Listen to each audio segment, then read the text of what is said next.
Tá ligado? Então tá, né?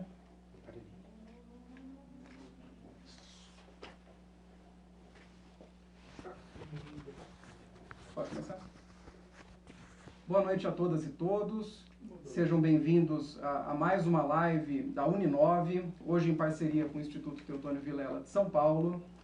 O meu nome é professor Wilson Levi, sou diretor do mestrado em Cidades Inteligentes e Sustentáveis da Uninove, e hoje nós vamos discutir um assunto que está na crista da onda dos debates públicos do nosso Estado: a pandemia, a retomada econômica e a gestão pública.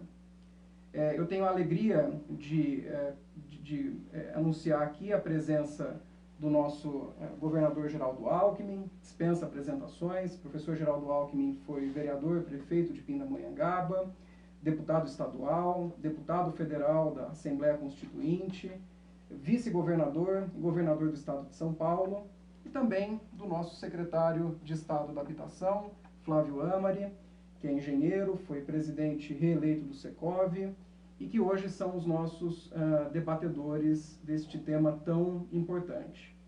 Então, eu gostaria de começar dizendo que nós estamos a 1,5 metro de distância, por isso que eu estou sem máscara, então os nossos convidados também podem tirar suas máscaras, mas é sempre um momento muito importante, muito bacana para convidar todos a adquirir esse hábito, que é um hábito que vai nos acompanhar por um bom tempo.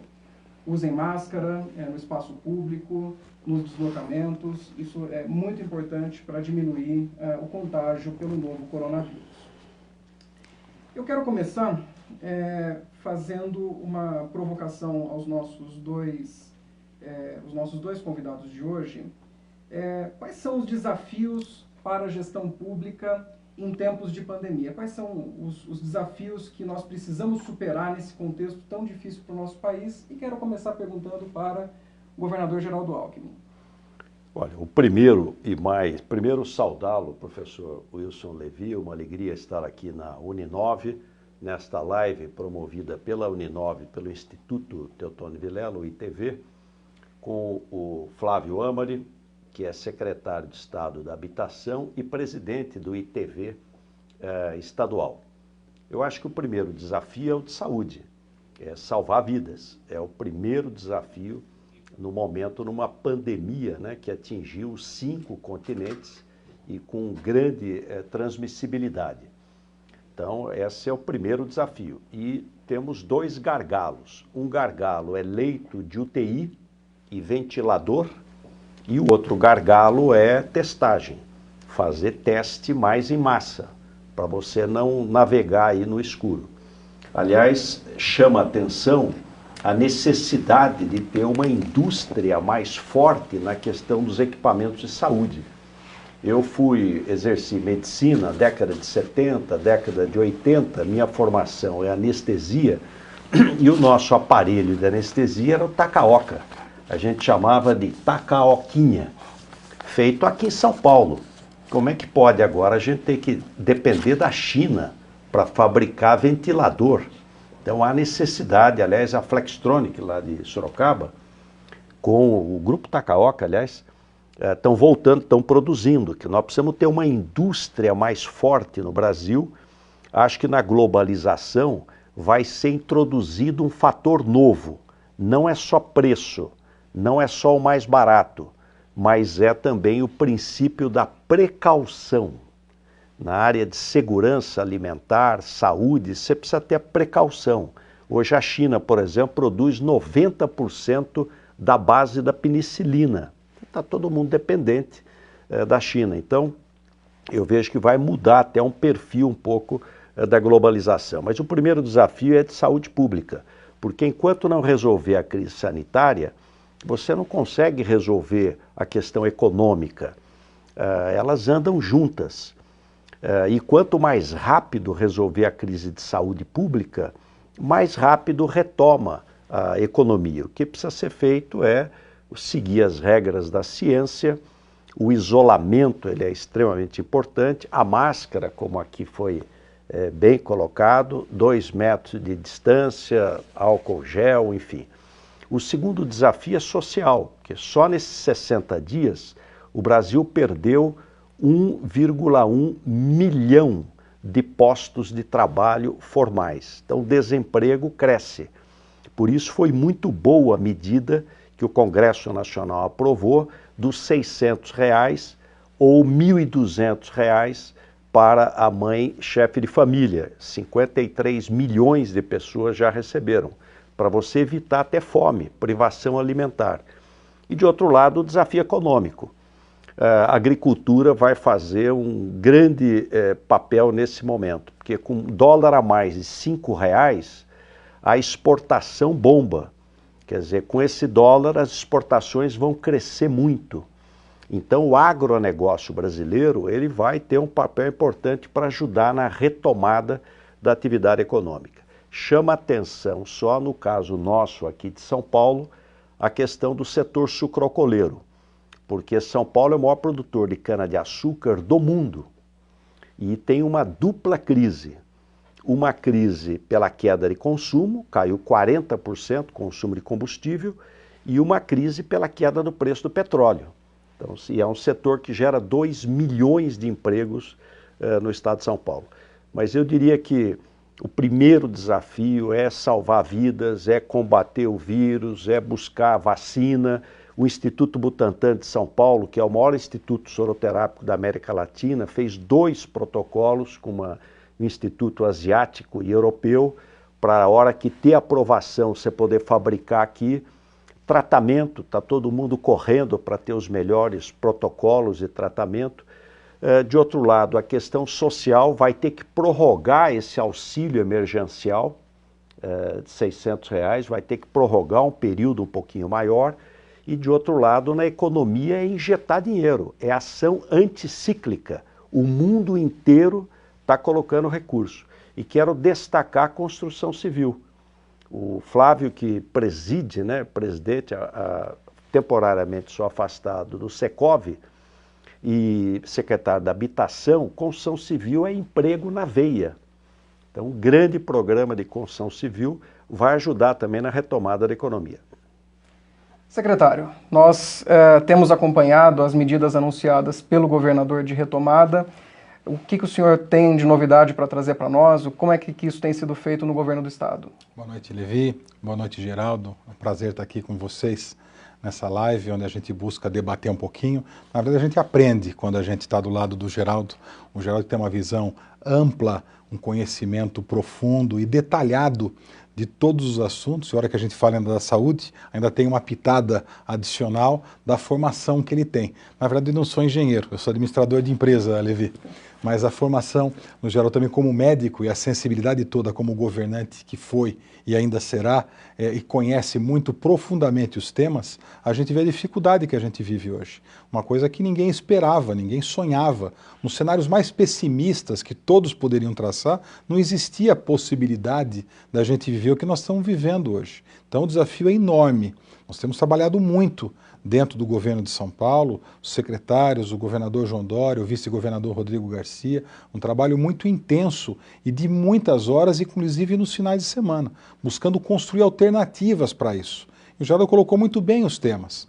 E é nessa ordem mesmo. A primeira é a saúde. E isso tem norteado todas as decisões do governo. O objetivo claro de tomar todas as medidas necessárias para preservar as nossas saúdes. Até porque o vírus não escolhe classe social, gênero, idade, não escolhe nada disso. Pode acontecer com qualquer um de nós e as nossas famílias. Então é importante toda a cautela, o respeito e a prioridade número 1 de salvar vidas. A quarentena foi importante para que a gente pudesse equipar a estrutura do Estado atendendo a essas necessidades novas agora. O Geraldo colocou da dependência que nós temos dos equipamentos chineses e também dos insumos chineses. Mais de 90% dos insumos todos vêm da China. Mesmo para a gente poder construir lá na Flextronics, como o Geraldo colocou, e montar o equipamento para a gente atender a população daqui de São Paulo, a gente tem que buscar alguns insumos chineses para isso tudo. É muito difícil tudo isso, até porque não é só São Paulo que está buscando isso. O mundo busca hoje equipamentos ou insumos para atender a população que mais precisa. Então, um desafio muito grande, onde a gente busca preservar as vidas, também o atendimento social. O Estado buscou distribuir cestas básicas num programa de alimento solidário, muitos empresários importantes ajudando de forma solidária na colaboração, mais de 600 milhões de reais já foram doados e a programação a gente fazer a entrega por 4 meses seguidos de 1 milhão de cestas na população mais carente do estado de São Paulo, ou seja, são 4 milhões de pessoas atendidas mensalmente para que não haja, como foi bem colocado pelo Geraldo, o problema da fome, porque o desemprego é acentuado.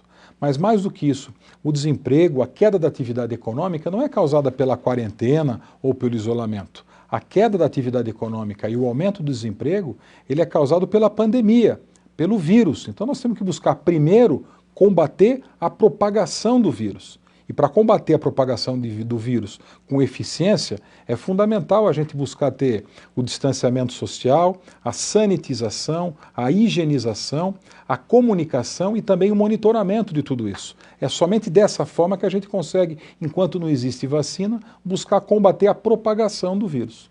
Muito bem. Nós temos aqui um processo em curso que foi anunciado de flexibilização da quarentena. Queria que o secretário falasse um pouco sobre como isso foi planejado, pactuado com o setor produtivo, como é que foi o desenvolvimento, a construção desses protocolos de flexibilização. Houve uma mobilização de todos os secretários, coordenados pelo Rodrigo Garcia, vice-governador, onde nós identificamos todas as atividades econômicas do estado de São Paulo, e são muitas, também todas as associações, sindicatos de empregados, empregadores, federações, órgãos que representam setores da economia. Dividimos isso entre os secretários de Estado, cada um coube uma fatia da interlocução, coube a mim a interlocução com o setor do comércio, no sentido mais amplo do comércio, também das atividades imobiliárias e de todo o setor da construção, onde a gente construiu em conjunto com essas associações. Somente eu conversei com mais de 80 entidades de classe e várias reuniões de trabalho, buscando construir em 4 mãos. Sociedade civil organizada e o governo, para que a gente pudesse ter, como nós temos hoje, esses protocolos definidos setorialmente, ou seja, pactuados com os setores, onde a gente oferece agora, com o anúncio do Plano São Paulo, para que as prefeituras possam aprimorar, se entender que devem, ou assimilar e entender que esses são os protocolos ideais para implementar o Plano São Paulo nos seus municípios. E somado a isso, nós fizemos também, dentro do conceito municipalista, o diálogo também com os prefeitos, também a mesma divisão entre os secretários, coube a mim a interlocução com as prefeituras da região de Itapeva e de Sorocaba, foram 79 prefeitos, onde a gente também buscou pactuar, alinhar, compartilhar, definir critérios em conjunto de forma objetiva, transparente e que esses parâmetros servissem hoje para que o Plano São Paulo pudesse ser anunciado como foi na tarde de ontem aqui em São Paulo. Essa discussão do engajamento dos municípios é uma discussão muito importante que remonta até o papel do Estado como coordenador de ações complexas. Como que o senhor vê, governador, o papel do governo no diálogo com os municípios? Olha, é necessário. O Brasil é uma república federativa. Então, nós somos um país continental, né? País pequeno pode ser unitário. País continental, 5º maior país do mundo, como é o Brasil, precisa ser federativo. Então é preciso descentralizar, dar mais autonomia aos estados, mais autonomia aos municípios. Por isso o Supremo Tribunal Federal tomou a medida correta, quando disse, olha, o presidente, ele não pode impor aos estados e municípios uma regra única. Os estados e municípios têm que cumprir a determinação federal, mas pode exigir mais. Você não pode flexibilizar o que o governo federal, o mínimo que ele determinou, mas você pode exigir mais. Então isso foi sacramentado por uma decisão da Suprema Corte, do Supremo Tribunal Federal. E acho que está correto, porque nós temos situações muito díspares. O fato é que esse é um momento de humildade, porque está todo mundo aprendendo. Vírus novo, embora a família coronavírus seja antiga, você tem praticamente 8 vírus já identificados no ser humano e mais de 30 em animais, morcego, pangolim, vários animais. Tivemos em 2002, 2003 uma grande epidemia chamada SARS, mas foi mais limitada à Ásia. 10 anos depois, em 2012, 2013, outra grande epidemia chamada MERS, com alta letalidade, tudo coronavírus, mas foi limitada ao Oriente Médio, e agora em 2019, a Coronavirus Disease, né, Covid-19, porque foi descoberta no final do ano passado, e um vírus novo, SARS-CoV-2. O que se dizia naquela época? E o Flávio Amari colocou bem. Ninguém imaginava que ia chegar no mundo inteiro. Então dizia, olha, o vírus gosta de local frio, muito frio. E realmente estava no norte do mundo. Europa, Canadá, Estados Unidos. Então o Brasil não vai chegar, porque ele é tropical, mas a maior letalidade está acontecendo na Amazônia. Quer dizer, em Tabatinga. Tabatinga, na Amazônia, tem hoje 82,8 mortos por 100 mil habitantes. E Letícia, na Colômbia, que é vizinha, só atravessar a rua, divisa Brasil e Colômbia, Letícia é do lado de Tabatinga, tem 91 mortes por 100 mil habitantes. E o sul do Brasil, Paraná, Santa Catarina, Rio Grande do Sul, comércio aberto, tudo aberto e pouquíssimas mortes. Então, realmente, são fatos que, e num momento como esse, de desconhecimento, é humildade, e acreditar na ciência, é ter precaução, cautela.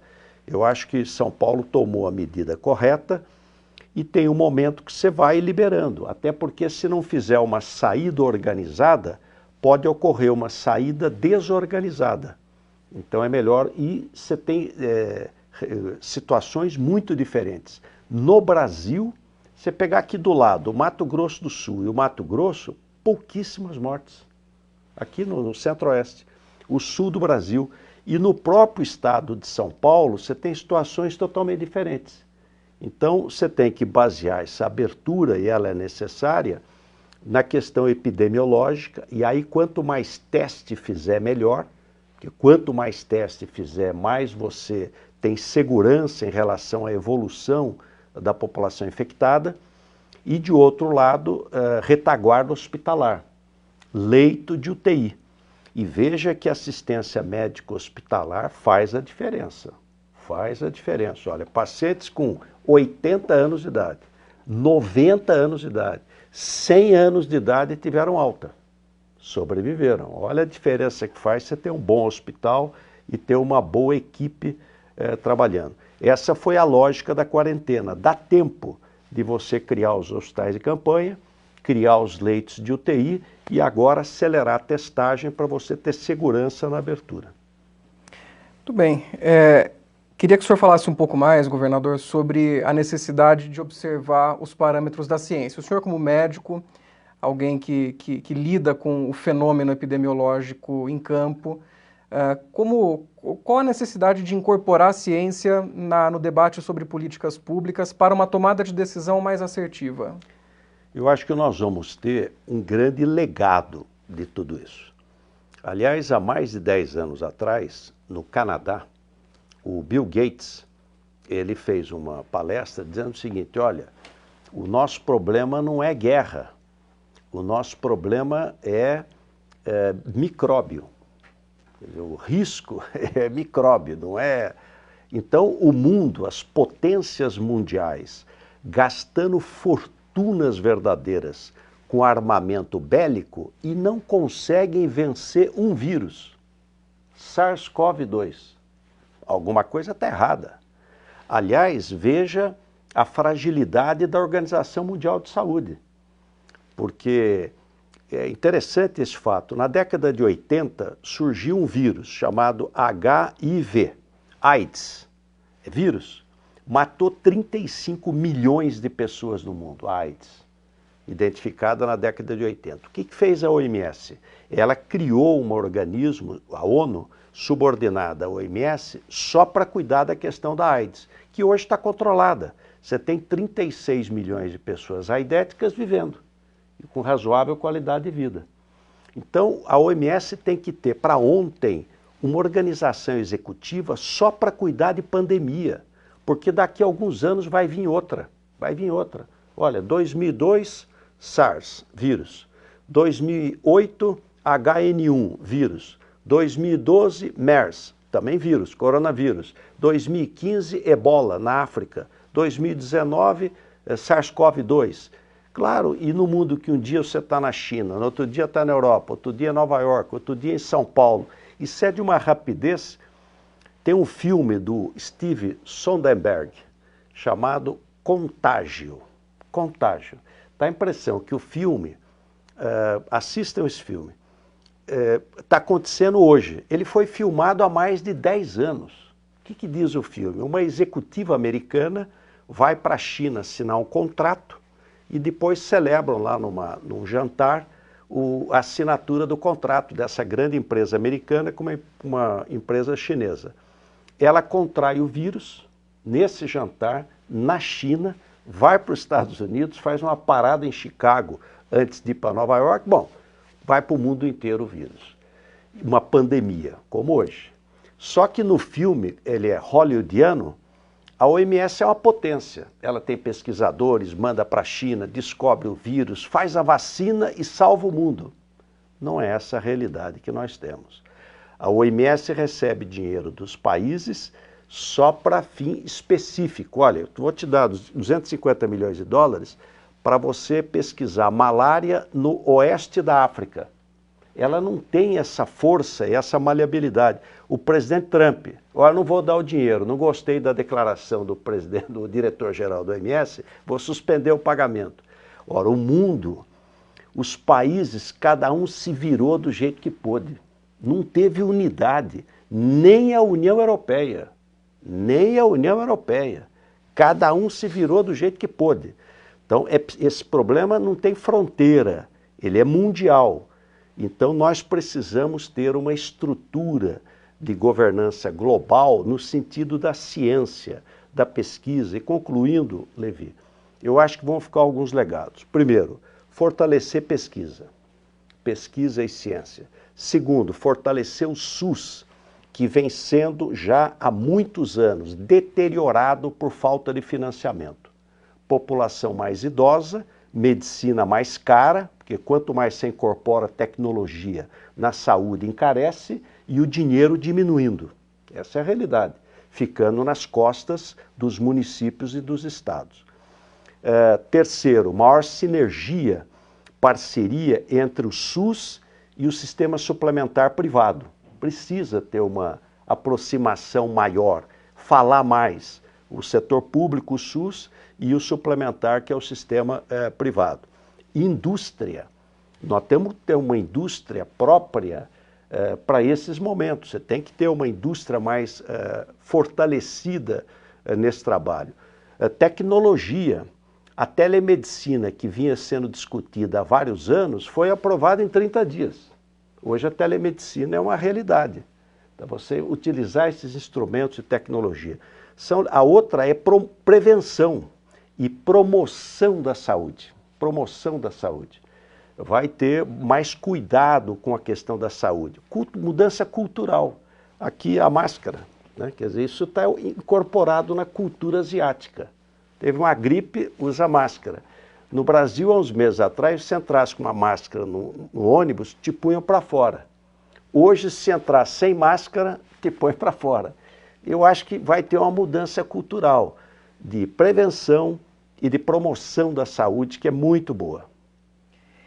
Nesse momento, secretário, o senhor que é pós-graduado em Economia pela Fundação Getúlio Vargas, fica muito claro a necessidade de economia e saúde andarem juntas. Como que o senhor tem visto isso, e especialmente nesses novos protocolos de retomada da atividade econômica no estado de São Paulo, quais são os cuidados que estão sendo tomados nesse sentido? Voltando um pouquinho até do que eu comentei no início, de que a economia está sofrendo não por conta da quarentena. Então, eu não acho que é uma discussão de saúde ou de economia, porque o que está acontecendo com a economia é uma consequência da pandemia.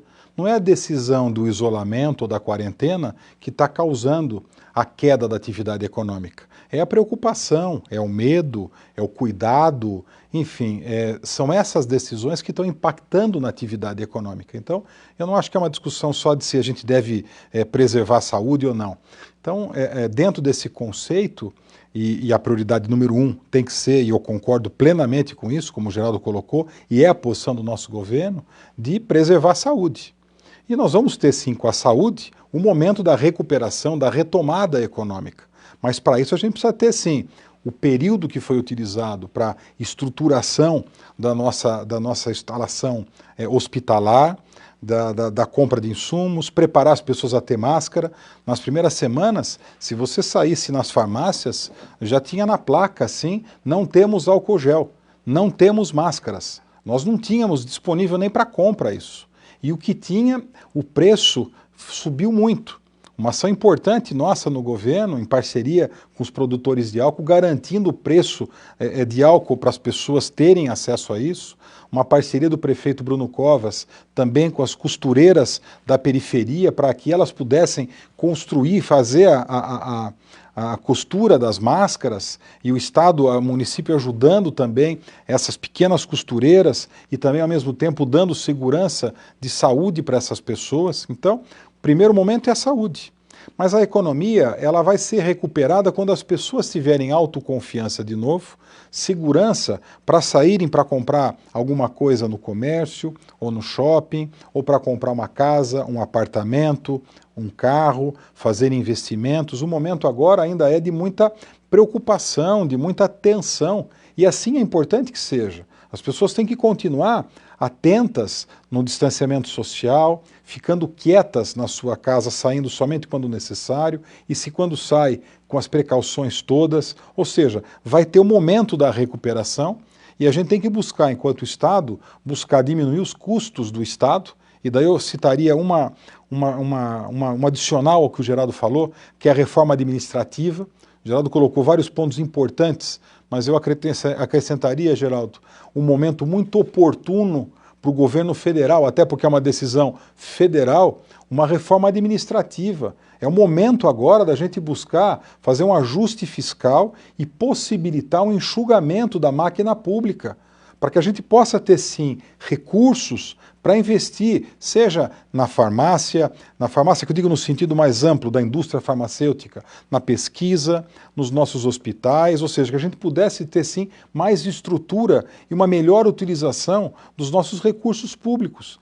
O inchaço do Estado é muito grande, mas a gente precisa sim de uma decisão federal, de uma reforma administrativa que poderia até estar acontecendo, se não estivesse acontecendo tanta discussão desnecessária e tanta...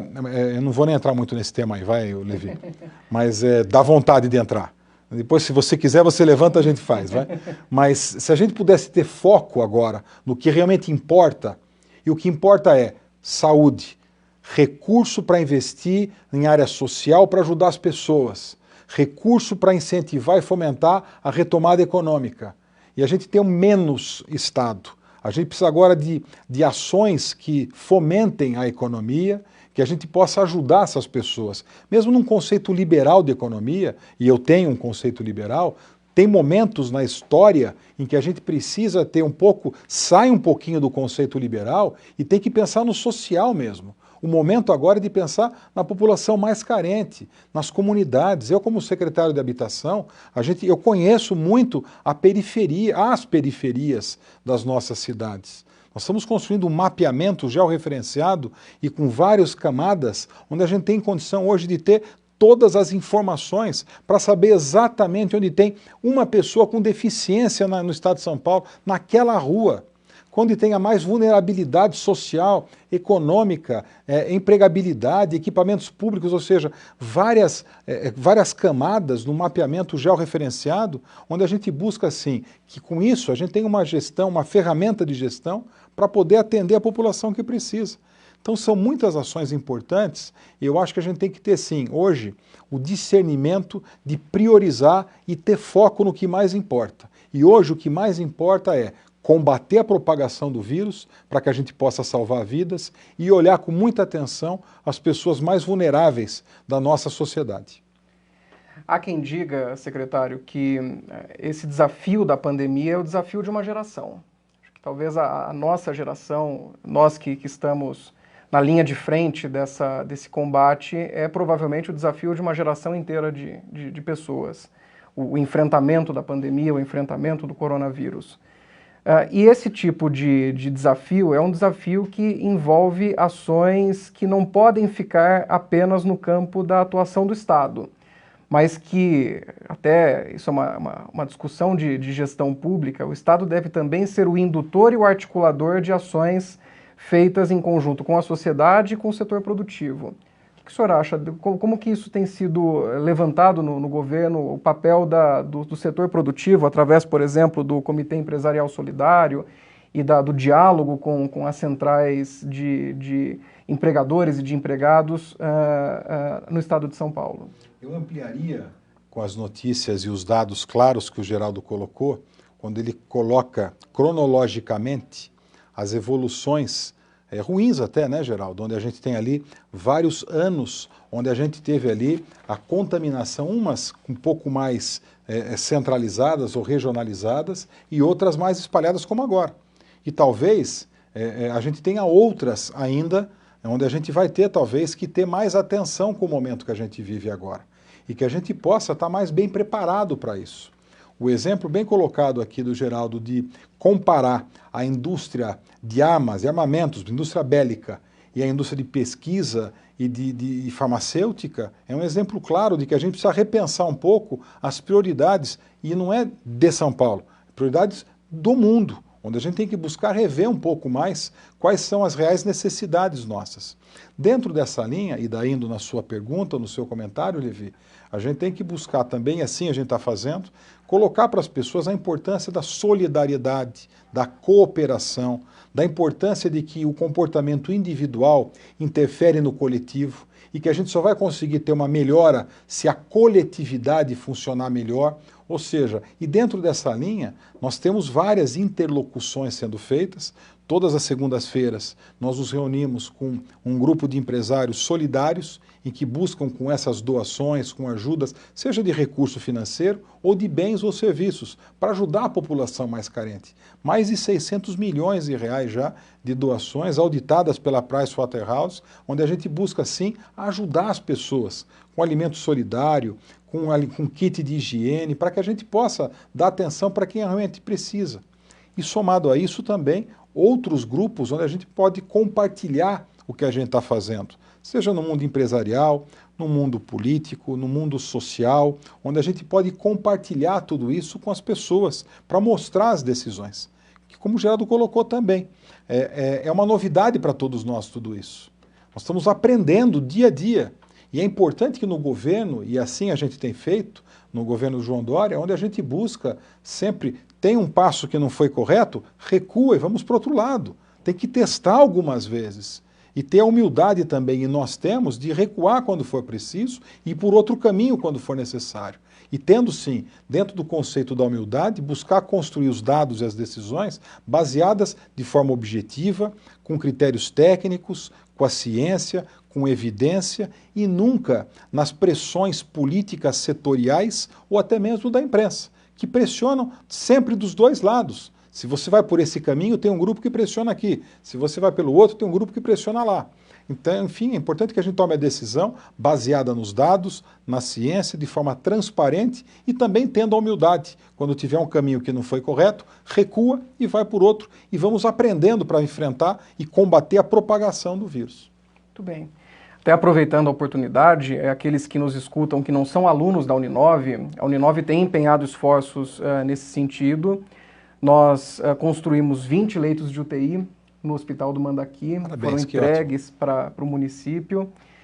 Nós doamos ao governo do estado 2 máquinas que fazem 3.000 máscaras por hora cada máquina, um valor expressivo dessa doação. E no âmbito das atividades acadêmicas, a Uninove adquiriu 200 mil chips de telefones celulares, um chip para cada aluno, e mais de 3.000 telefones celulares para os professores para a continuidade das atividades acadêmicas. Então, temos também uma ação social expressiva, nós articulamos a doação de mais de 18 mil cestas básicas para famílias carentes atendidas pela Uninove e estamos fazendo também a nossa parte. Aproveitando agora que é uma discussão que acontece num mestrado... professor Levi, só complementando, e nos 6 municípios onde a Uninove tem faculdade de medicina, ela tem investido fortemente. Bauru, São Bernardo, Mauá, Osasco, Guarulhos e São Paulo. Sim. Construção de ajudando, equipamento hospitalar, construção de UPAs, pessoal, recursos humanos, tem feito um investimento maciço, passando o dinheiro para as prefeituras municipais. Com certeza, com certeza. E aproveitando que nós fazemos essa discussão também no âmbito do mestrado em cidades inteligentes e sustentáveis, quero fazer uma pergunta aos nossos 2 convidados sobre qual o papel das cidades e quais os cenários para as cidades no momento pós-pandemia. Governador, por favor. Olha, primeiro, independente da pandemia, se você pegasse pesquisas o ano passado, o ano retrasado, do Oiapoque até o Chuí, Brasil inteiro, cidade pequena, média e grande. Qual era a primeira prioridade? Saúde. Impressionante. Quer dizer, aliás, é até um paradoxo, né? Porque de um lado você tem indicadores que melhoram, a mortalidade infantil está caindo e as pessoas vivem mais. Então, boas notícias. Sim. Mortalidade infantil menor e expectativa de vida maior. Bons resultados. Só que, com a crise de financiamento, as pessoas têm dificuldade de acesso. Então, a primeira prioridade já era a saúde. Ela vai ser ampliada. Tem um trabalho interessante mostrando o seguinte. A Segunda Guerra Mundial mudou o mundo. Foram 6 anos de Segunda Guerra Mundial, fora os 4 anos da Primeira Guerra. Então foi criada a ONU, OTAN, OIT, OMS, GATT. Uma pandemia dura de 6 meses, no máximo 12, 18 meses. Ela não muda essencialmente, estruturalmente o mundo, mas ela é um catalisador. Ela acelera tendências. Então, tendências que já vinham, elas são aceleradas. Você citou educação à distância, ou até aula online, né? Não é nem a distância, é online. Você participa da aula. Isso já era uma tendência, vai ser acelerada. Quer dizer, você catalisa, você acelera tendências que já existiam. O município tem um papel essencial. Quanto mais nós fortalecemos o governo local onde as pessoas vivem, ganha a população. Mas eu queria chamar a atenção para o seguinte, antes da pandemia, o Brasil já ia crescer muito pouco. Esquece a pandemia. Quanto o Brasil ia crescer esse ano? 2% do PIB. Depois de anos e anos de recessão, ou de crescimento de 1%. Por que o Brasil não cresce? Por quê? Independe da pandemia. Porque o Brasil ficou caro. Então o Brasil, que da década de 30 até a década de 70, foi o país que mais cresceu no mundo.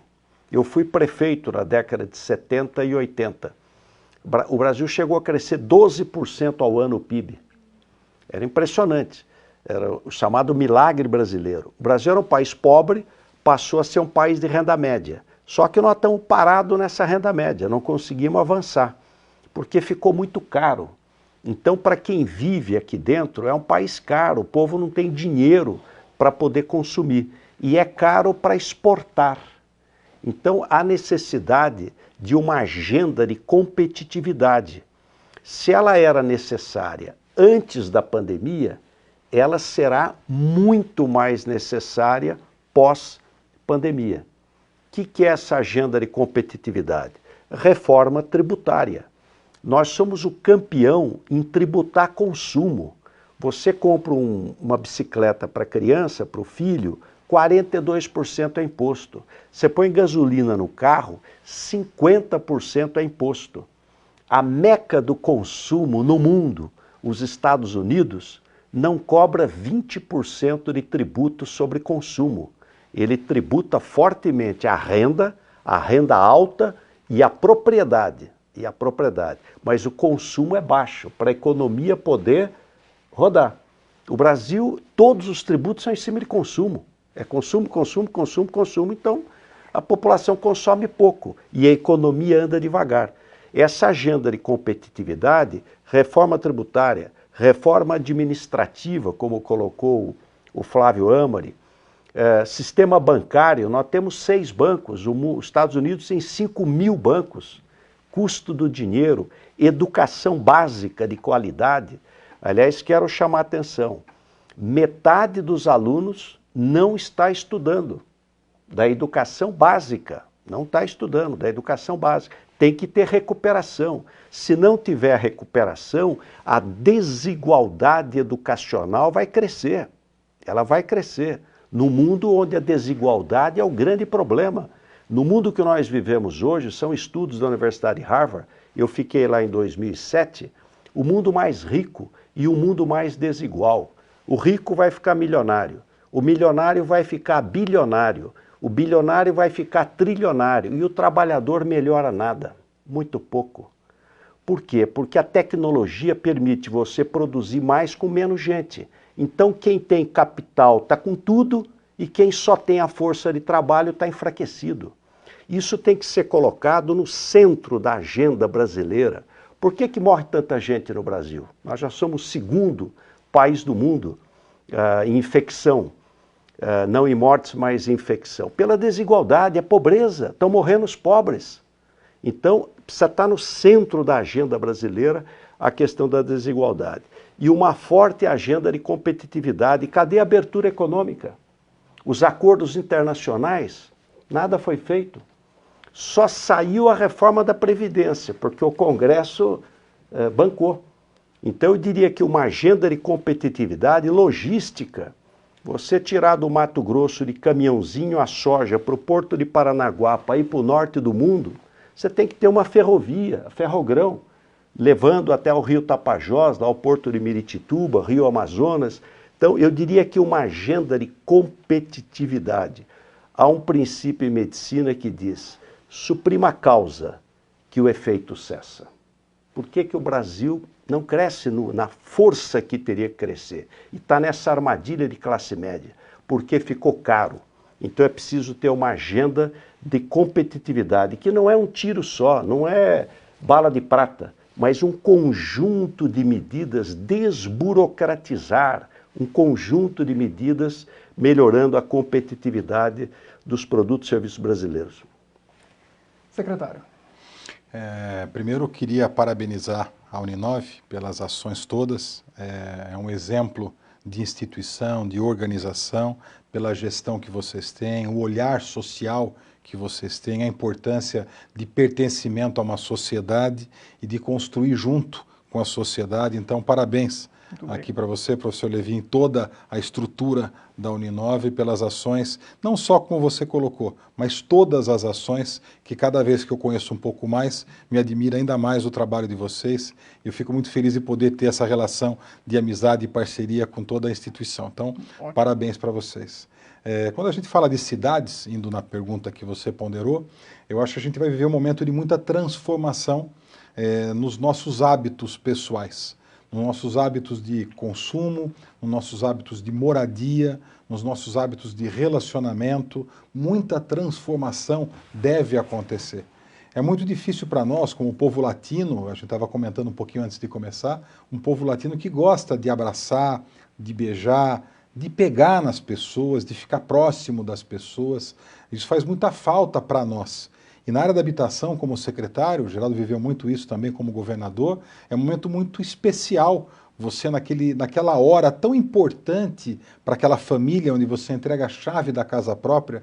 Eu, inúmeras vezes, além de abraçar e de beijar, eu chorava junto com eles, porque a gente se emociona, faz parte do nosso sangue, da nossa vida de brasileiro, de poder ter essa relação mais próxima com as pessoas. Então, eu acredito que isso vai ser muito difícil para todos nós, esse processo ainda, e nós não sabemos quanto tempo isso vai durar, nós não sabemos por quanto tempo nós vamos utilizar essas máscaras ainda, que hoje mais de 90% utiliza já no estado de São Paulo, mas por quanto tempo a gente vai usar tudo isso e essa precaução, passar essa barreira do medo em que as pessoas acabam ficando de pegar nas coisas ou pegar nas pessoas ou abraçar.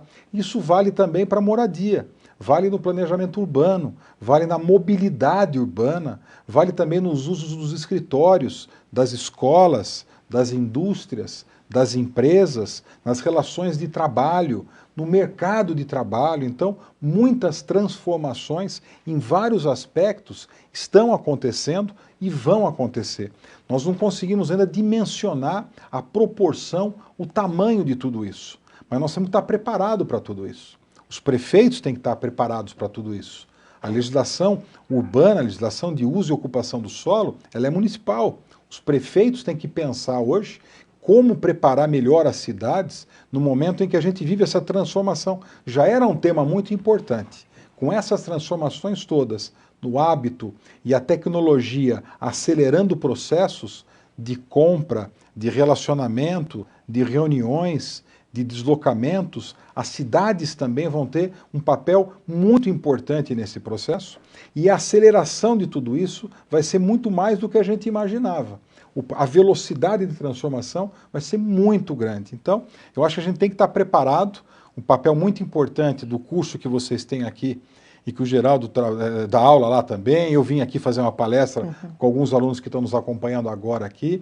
A discussão das cidades inteligentes, ela se torna ainda mais importante e eu acho que a gente vai chegar mais rápido do que a gente imaginava, com toda a tecnologia e a predisposição, não só das pessoas que já estavam acostumadas na utilização da tecnologia, mas pessoas até idosas, que não tinham nem noção de como funcionava a tecnologia e hoje conversam com seus netos pelo telefone smartphone, ou pelo iPad, ou pelo computador, usando o Skype, o Zoom, o WhatsApp, ferramentas que nem se conheciam. A gente hoje usa com muita frequência, muito mais do que a gente imaginou que utilizaria com essa velocidade de transformação.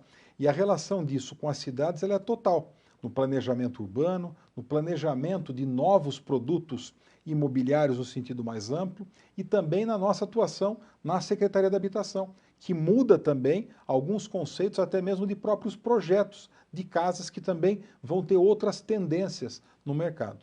Muito bem. Bom, nós temos mais 15 minutos de live e agora nós vamos passar para um momento que vocês estavam esperando de uma interação com os nossos convidados. Eu tenho aqui algumas perguntas que foram encaminhadas pelos nossos ouvintes e eu vou transmitir aos nossos convidados desta noite. Uma primeira pergunta para o governador Geraldo Alckmin, do Eric Vieira. O Eric pergunta o seguinte: dentro dessas iniciativas que estão sendo tomadas, o que o médico Geraldo Alckmin acredita que está faltando para enfrentar a Covid? Olha, Eric Vieira, muita coisa foi feita, especialmente aqui em São Paulo. Foram mais de 2.000 leitos criados só aqui na capital, fora o que foi feito em todo o estado de São Paulo. Ventiladores, UTI. Eu diria que a questão da testagem, de você fazer mais testes, ela é necessária. A outra, eu vi até que a Prefeitura de São Paulo tomou uma boa iniciativa de disponibilizar os CELS para quem precisar ficar lá. Imagine o seguinte, a pessoa, o vírus, eu até dei o exemplo um dia desse, o vírus não sobe pelo elevador. Como é que uma pessoa em casa pega o vírus? Porque alguém foi para a rua, contraiu o vírus e levou para casa. Aliás, 40% nem sabe que já pegou, porque é assintomático. 40% é sintoma de gripe, aquilo passa quase despercebido, e 20% sim pode comprometer a questão pulmonar e 5% precisar de UTI. Aliás, eu vi uma pesquisa um dia desse, Eric, que a maior preocupação das pessoas não é pegar o vírus, mas é transmitir para a mulher, para o pai, para a mãe. Essa é a maior preocupação das pessoas. E às vezes a pessoa trabalha, ela tem que sair, depois volta para casa e às vezes a casa é muito pequena e tem população de risco, tem idosos. Então você possibilitar que essas pessoas tenham outro local onde ela ficaria com segurança ajuda. Quer dizer, eu acho que a questão Claro que a economia precisa ter uma abertura, ela vai tendo gradualmente, com segurança, por região, porque é diferente a situação de cada região, mas a questão do teste e de isolar a pessoa que contraiu o vírus e tomar essas precauções do distanciamento, da máscara, do álcool gel, são positivas. Mas eu acrescentaria, Wilson Levy, um outro aspecto das cidades e da retomada da economia. O que eu acho que pode acontecer? Com dólar a mais de R$ 5, vai ficar muito caro sair do Brasil. Então, o pessoal que ia para Miami, Europa, muito caro, com dólar a mais de R$ 5. Então, a hora que retomar a atividade econômica, tem uma grande oportunidade para crescer o turismo interno. Ficou barato vir para o Brasil, porque a moeda nossa está desvalorizada, e ficou caro sair. Então você tem uma oportunidade enorme das pessoas conhecerem São Paulo, as estâncias turísticas, as estâncias climáticas, as estâncias hidrominerais. Você tem uma força, turismo rural, turismo religioso. Muita gente conhece Miami e não conhece São Paulo. E o setor de serviços é que segura o emprego, é o setor terciário da atividade econômica. Então, eu acho que as prefeituras, as cidades, os municípios deveriam se preparar para essa oportunidade pós-pandemia, que as pessoas vão querer sair, vão querer sair um pouco desse isolamento, conhecer o estado de São Paulo. Então, um belo programa de turismo interno, né, que eu acho que cria uma oportunidade nova. Muito bem. Levi, só complementando do Geraldo do Turismo, nosso secretário de Turismo é o Vinícius Lumertz, que foi ministro na gestão passada do presidente Temer, e ele tem desenvolvido muitas relações justamente nessa direção, Geraldo, com os prefeitos das instâncias turísticas, ou seja, de polos turísticos do estado de São Paulo, e com uma visão exatamente nessa direção, de buscar construir em conjunto com essas prefeituras, com as instâncias, entendendo que o turismo vai ser muito mais regionalizado, as pessoas vão ficar preocupadas até de utilizar empresas aéreas, vai ser um turismo também com espaços mais abertos, onde as pessoas vão querer ficar menos naqueles hotéis fechados e mais em campos abertos, como você colocou, nesses espaços todos que nós temos no nosso interior de São Paulo, as praias, e também de uma faixa etária diferenciada. Os idosos tendem a viajar um pouco menos agora, e os jovens tendem a viajar um pouco mais, mas mais próximos. Então, uma nova dimensão para o nosso turismo, e turismo em São Paulo, onde a gente tem aqui 46 milhões de brasileiros e que vão viajar mais por São Paulo, conhecendo os nossos 645 municípios. Viagens mais próximas, né? Próximas. De menor distância, onde a pessoa se distrai, conhece, tem entretenimento, faz bem para a cabeça, e coisas que a gente, nem nós mesmo conhecemos. Tem coisas maravilhosas do estado de São Paulo. Muito bem. Você conhece todos. Uma pergunta ao secretário Flávio Amari, da Natália Rocha Fernandes. E ela pergunta o seguinte: a pandemia acelerou a digitalização do Estado? Eu acho que sim. Na verdade, nós começamos o processo do São Paulo sem papel, já no início da nossa gestão. Agora, o que aconteceu acelerou todos os processos de digitalização, da tecnologia, do virtual. Embora a gente já estivesse nessa fase do São Paulo sem papel, nos nossos despachos todos, ofícios todos digitalizados dentro do governo, mas muitas coisas acontecem hoje e de forma mais rápida do que a gente imaginou que ia acontecer. Embora já estivesse sim no cronograma, e cronograma sendo obedecido, mas a gente tem sim uma aceleração de maneira geral e a gente busca fazer isso. Eu acho que a burocracia é uma busca incessante, onde a gente tem que buscar cada dia acelerar os processos. Mas o grande desafio da digitalização do Estado é você não digitalizar a burocracia, porque daí não adiantou nada. O processo de digitalização tem que caminhar em conjunto com o processo de desburocratização. Não adianta a gente digitalizar aqueles formulários todos desnecessários. Então, e assim a gente tem buscado fazer. Desburocratiza e digitaliza. Não adianta a gente digitalizar todos os processos, senão a gente não vai se tornar mais eficiente. Muito bem. Nós temos mais duas perguntas antes de passar a palavra aos nossos convidados para suas considerações finais. Pergunta da Luciana Loureiro para o nosso governador Geraldo Alckmin. Como médico e político, o que fazer para que a maior autoridade do país dê o bom exemplo para o combate da pandemia? Olha, Luciana Loureiro, nós temos 3 crises. Uma crise sanitária, né, de saúde pública, que é um vírus novo, não tem vacina e tratamento ainda. Uma crise social, porque com a retração da atividade econômica aumenta o desemprego e a perda de renda. Uma crise econômica, porque muita empresa não vai conseguir sobreviver. E, além disso, uma crise política.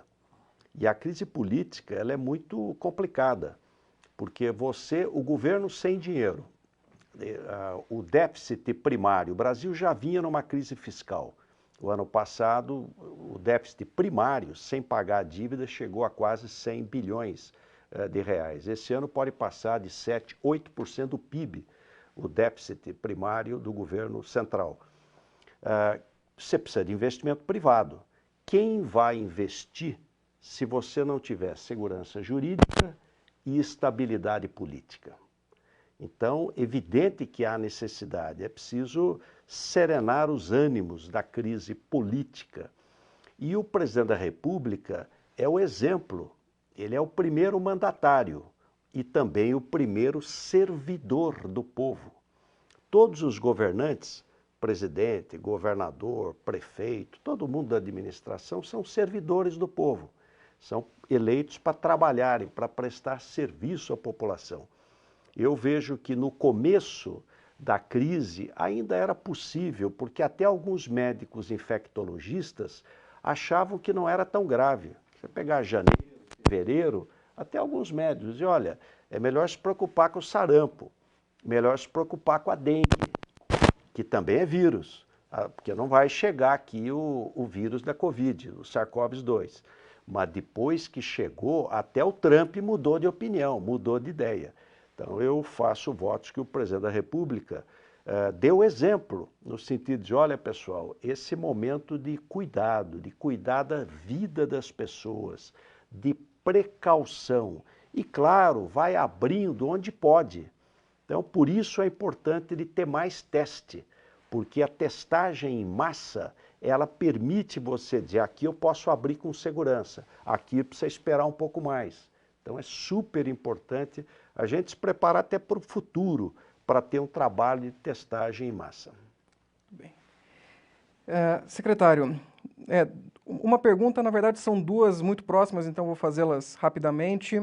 O Anderson Campos pergunta, quais são as primeiras medidas econômicas a serem tomadas em nível estadual para a retomada do crescimento? E, nesse mesmo sentido, o Eric Vieira pergunta quando serão realizados novos sorteios das unidades habitacionais pela Secretaria de Habitação. Eu vou querer dar um pitaco Por favor. do Geraldo também. Eu não tenho dúvida nenhuma que se nós tivéssemos um presidente liderando o nosso país, o impacto hoje seria muito diferente.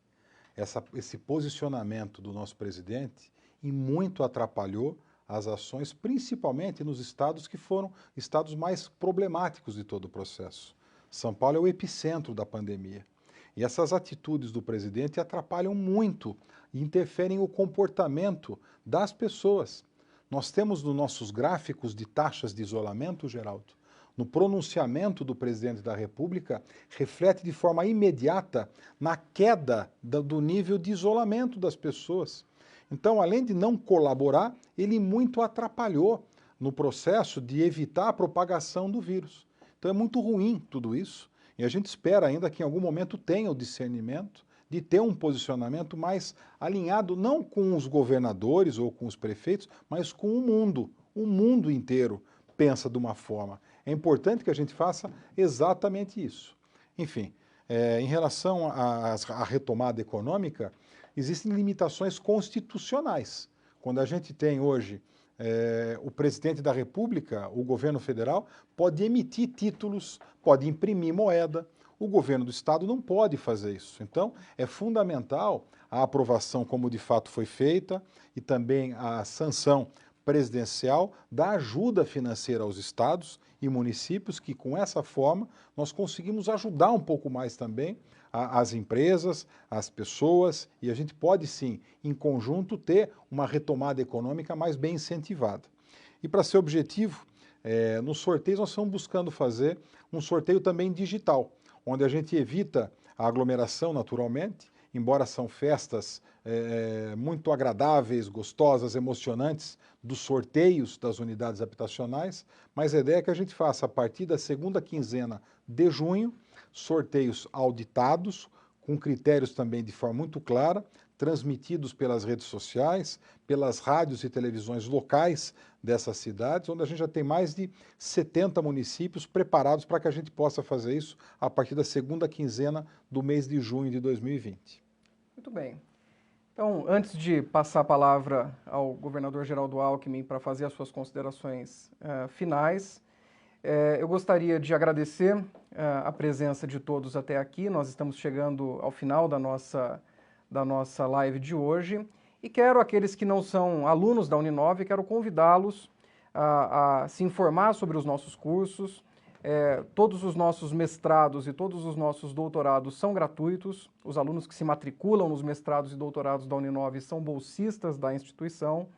No final do ano nós teremos um processo seletivo, mas desde já deixo o convite para que aqueles que quiserem se aprofundar em temas de gestão pública, cidades inteligentes, planejamento urbano, assim como todos os outros programas da nossa instituição, nós estamos de braços abertos para recebê-los. Então, quero passar aos nossos convidados, começando com o governador Geraldo Alckmin, para que façam as suas considerações finais.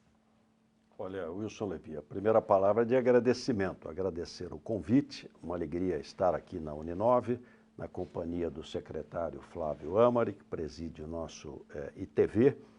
Aliás, eu conheci o Flávio quando o pai dele foi um grande prefeito, 2 vezes prefeito, de Sorocaba, das melhores cidades do nosso país. Cumprimentar a Uninove porque é fantástico. Toda a pós-graduação, todos os mestrados, todos os doutorados gratuitos. Quer dizer, isso é uma oportunidade para as pessoas e uma importância para o país muito, muito grande. E a outra, trazer uma palavra de fé, de esperança, vai passar, agora é hora de resiliência, né, de procurar cada um ajudar a fazer a sua parte, toda a prioridade a questão da saúde.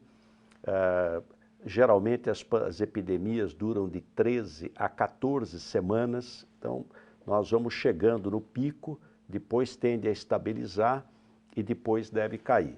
Mas precisamos ter cuidado, porque ninguém sabe se isso não pode ter mais de uma onda. Então, alguns países que abriram rapidamente, depois tiveram um susto com o crescimento da doença. Então, seguir rigorosamente os protocolos do ponto de vista epidemiológico. Na área social, todo o apoio à população que precisa mais, pessoas de trabalho intermitente, do Bolsa Família, de menor renda.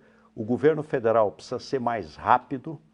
O presidente da República deveria ter um comitê de crise interministerial. Quando o presidente Fernando Henrique houve a crise da energia, ele pegou o Pedro Parente. Então você tinha um ministro que coordenava aquilo de maneira executiva para dar rapidez, porque às vezes se anuncia uma coisa, mas até chegar na ponta demora muito, e a velocidade nesse momento ela faz toda a diferença. Mas vai passar. A economia, se Deus quiser, vai acabar se recuperando. O agronegócio brasileiro vai fazer diferença. Precisamos fortalecer a indústria e os serviços, o grande empregador. E eu tenho certeza que nós vamos sair com uma saúde ainda mais forte. O Duque de Lewis dizia, governar é escolher. O dinheiro nunca vai dar para tudo. Governar é escolher. Saúde emprega muita gente, salva vidas. Então, há necessidade, sim, de se investir em saúde. Precisa melhorar a gestão? Precisa, mas falta dinheiro. O Brasil investe 8,4% do PIB, Levi, em saúde, que é pouco. E desses 8,4% do PIB, o SUS fica com 4%. Então ele tem 45% do dinheiro para atender 150 milhões de pessoas.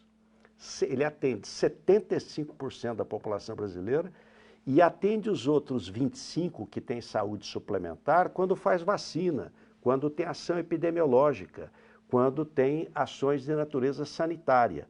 Então há necessidade de ter um aporte de recurso maior para a saúde. Para se ter uma ideia, uma apendicectomia, o cirurgião que faz a cirurgia de apêndice, ele ganha R$ 68,00. O anestesista que faz anestesia ganha R$ 49,00.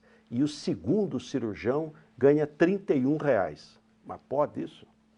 Esse é o SUS. É um verdadeiro milagre.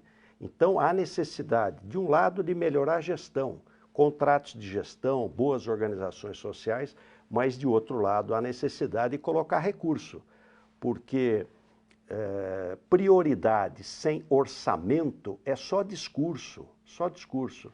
Precisa colocar recurso para efetivamente ajudar a população que precisa, garantir um direito constitucional. Eu fui relator da Lei Orgânica de Saúde, a Lei 8080, em 1990, a Lei 8080, que é a Lei Orgânica de Saúde. Então há necessidade de um aporte maior de recursos que vai gerar muito emprego, trazer muito benefício para a população. Mas agradecer muito a audiência de todos vocês que nos honram aqui com a sua participação. Secretário, suas considerações finais. Agradecer ao Geraldo de ter debatido conosco aqui, também você, Levi, de ter feito a mediação, toda a estrutura, a nossa equipe do ITV, Marina que acompanhou, a equipe do ITV que também está aqui junto conosco, e a Uninove que possibilitou a gente usar aqui esse estúdio maravilhoso, todas as ações de vocês. É um prazer poder estar aqui mais uma vez junto de vocês. E o pessoal que nos acompanhou e que vai nos acompanhar, até porque uma das características boas desse meio digital, virtual, da tecnologia, é que ele fica permanente. E a gente tem sim essa audiência que ela acaba sendo replicada. As pessoas acabam vendo, às vezes um pedacinho aqui, um outro ali, mas a gente acaba tendo a possibilidade de compartilhar um pouco das informações, dos pensamentos, das crenças, do que a gente acredita com cada um de vocês que nos acompanhou aqui. Seja do grupo do ITV, seja do grupo da Uninove, ou das pessoas que nos acompanham nas redes sociais. Então, agradecer a cada um de vocês que pôde dedicar esse tempo agora à noite para ouvir um pouco a gente, falando um pouco desse momento difícil que a gente vive. E eu penso também, como você, Geraldo, eu também tenho no meu sangue o otimismo. Eu sou uma pessoa otimista, mas ao mesmo tempo eu acredito que o otimismo, a sorte, só vem quando a gente acorda cedo, a gente trabalha bastante, a gente busca construir um futuro melhor. Não sentado esperando, mas acordando cedo, trabalhando, pesquisando e sempre buscando trabalhar com seriedade, com comprometimento, com vontade, com energia. Eu acho que quando a gente faz tudo dessa forma, o otimismo que fica no sangue, a sorte que a gente acredita, de forma natural acaba acontecendo. Então, eu acredito que a gente vai ter sim momentos melhores para frente, mas para isso é importante que a atitude de cada um de nós, e de forma individualizada, que vai interferir na coletividade, que cada um tenha sim a responsabilidade, o comprometimento, a consciência de que nesse momento é fundamental o distanciamento social, a higienização, a sanitização, enfim, atitudes em que cada um de nós vai construir um futuro melhor para toda a sociedade do nosso entorno. Então, uma boa noite a cada um de vocês e obrigado mais uma vez pela mediação. Bom, então agradeço por fim a presença de todos. Agora a gente veste as nossas máscaras novamente e tenham todos uma boa noite e até o nosso próximo encontro.